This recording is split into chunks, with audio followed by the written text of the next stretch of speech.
Hey guys, what's up? I'm Christian, that's Corey, and we are SuperKamiGuru9000, and we're here to review Naruto 618. So this review is going to be slightly different. We just want to talk about the chapter. It was pretty simple if you really break it down. Not that much happened, actually, but it was still a great chapter. In the beginning, we see them go to the Uzumaki village place that's kind of all tore up, conveniently located. The old Uzumaki place on the outskirts of Konoha. It's haunted and full of all these creepy masks on the outside. And it's actually kind of cool. They sort of tricked us a little bit. You know, the last couple weeks we just sort of thought they were in the middle of Konoha, but they're actually in this place that we've never seen before, which is conveniently placed, by the way. But it does segue nicely into what's going on here. They're after some sort of mysterious mask, and Orochimaru finds it, and it happens to be the mask that resembles the Grim Reaper of the Death Seal.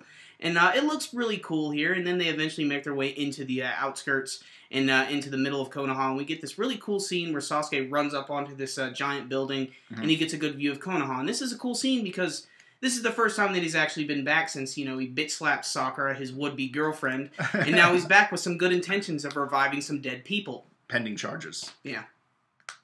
But yeah, it also is very reminiscent of Naruto, because if you remember at the beginning of Shippuden, he stood there and looked over the village, and he saw the mountain and all the, you know, everyone, and very similar to what we just saw with Sasuke in this chapter. Good callback, Steve. Yeah, absolutely.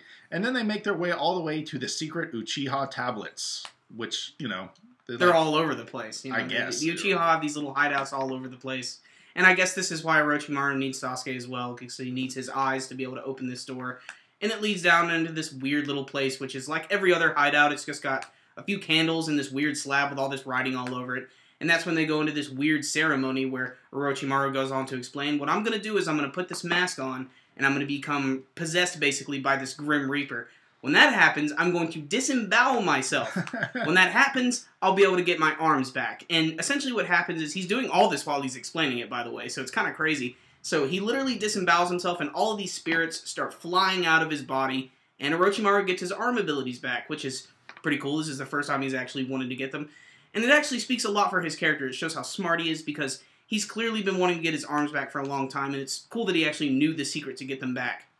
Well, it's also, in my opinion, it kind of diminishes the Death God seal. Because, a little bit. Yeah, we were talking about that before we started the review, and that's something I've just, if I had a disappointment, I was kind of like, oh man, they took that seal and that move and that jutsu that was supposed to be kind of like this be-all, end-all. Like, if you do this to someone, they're sealed forever. Like, half the Kyuubi chakra is gone. You know, certain Hokages were supposed to be gone, and now the Death God seal is easily reversed, which is kind of a shame, in my opinion, because they, but maybe it's just, I don't know. However, Kishimoto did sort of cover his tracks with it a little bit. I do like that he tied it to the Uzumaki clan. Like I said, they got the mask from this Uzumaki place. And the Uzumaki were known as, like, these ultimate sealers. And, you know, the 4th Hokage used that technique. And it makes sense, because his wife was an Uzumaki. So it all does sort of connect in a nice way. But I do know what you mean. It's like, this was, like the ultimate awesome technique. And now it's just like, you just got to put on a mask and cut yourself open. Yeah, and then everyone's released. No big deal. And how come half the Kyuubi's chakra wasn't released? If everyone... That's a good question. Now, we don't exactly know when he actually disemboweled himself, how he could control if a certain number of spirits could come out, but we also know that a few other things were sealed in there as well, such as the other half of the Kyuubi's chakra. So, is Naruto just going to get some massive power-up out of nowhere? Is he just going to start running all over everybody? I don't know. Maybe the author's just going to sweep that one under the rug. And besides, maybe there was some other stuff that was sealed in there we never saw before. Who's to say these are the only characters who've ever used this technique? Obviously, it's been used on other things. Maybe other spirits will show up. I don't know. Maybe you actually can control it.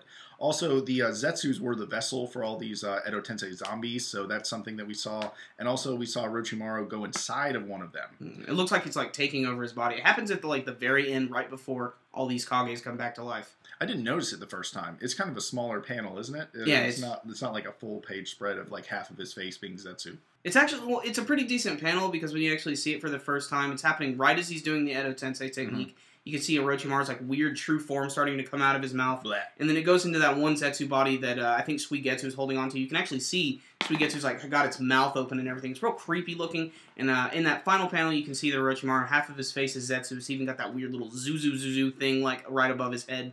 And then in the final panel, that's when we get our big reveal this week. We finally get to learn where these answers are going to come from, and because the Reaper's stomach has been ripped open, we finally get these awesome Edo Tensei characters here. We get the first, the second, the third, and the fourth. All of the original Hokages are there.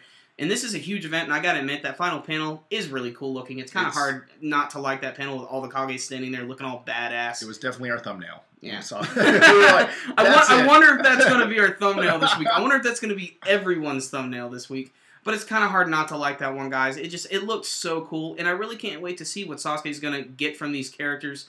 You know, if these 4 Kages can't knock some fucking sense into Sasuke, especially Naruto's dad and the 3rd Hokage. What, like, I'm not going to be cryptic. I'm just going to tell you how it fucking is, and I'm not going to evaporate before I say everything Exactly. I'm not going to give you some cryptic riddle, and that's going to be the end of this. No, Sasuke, get your shit together. But I don't know what Sasuke's going to ask him. We don't even know if they're going to potentially want to use these guys in battle because they are Edo Tenseis, so it's kind of hard to say here. And, you know, Orochimaru also, maybe he has some other motives. I can't quite tell. I think his character this week was kind of strange because, you know, ever since he came back, he's been really, really helpful to Sasuke. Is he having a change of heart all of a sudden, or is he still going to try to double-cross these characters? Because he doesn't really consider him their subordinates anymore, so... They're kind of all on equal terms for the most part, at least Sasuke and Orochimaru. They don't seem like anything. I think that they're really all on the same team now. Also, we also talked briefly about, are they going to use them to fight? Because now that the first is back, I can't help think that we're going to have an Edo first versus Edo Madara fight. It's ridiculous. It has to happen. The planet's going to explode. Goku will save us in no time. So yeah, we really like this chapter, even though not that much actually happened. I think it's solid that, 9 out of 10 for this one, guys. Definitely. It feels right there. As soon as these Edo Tensei start doing something, or maybe laying down some knowledge on Sasuke and getting his head straight, we're only having good stuff to come. That's for sure. I didn't even miss the war this week. I didn't either. And I thought that was something that was going to kind of get on my nerves. But as I was reading this, I just kept going and going. I was like, ooh, this is getting more interesting by the minute. So that's definitely an example of good writing. And there was also a lot of really cool art this week. So damn good chapter. Absolutely. So let us know what you guys thought about the manga chapter down below in the comments. And until next time, one more thing. If you do enjoy these videos, please make sure to give us a thumbs up. Helps us out a lot. Really makes our videos rank higher. Very important. And until next time, you guys, SuperKamiGuru9000 out.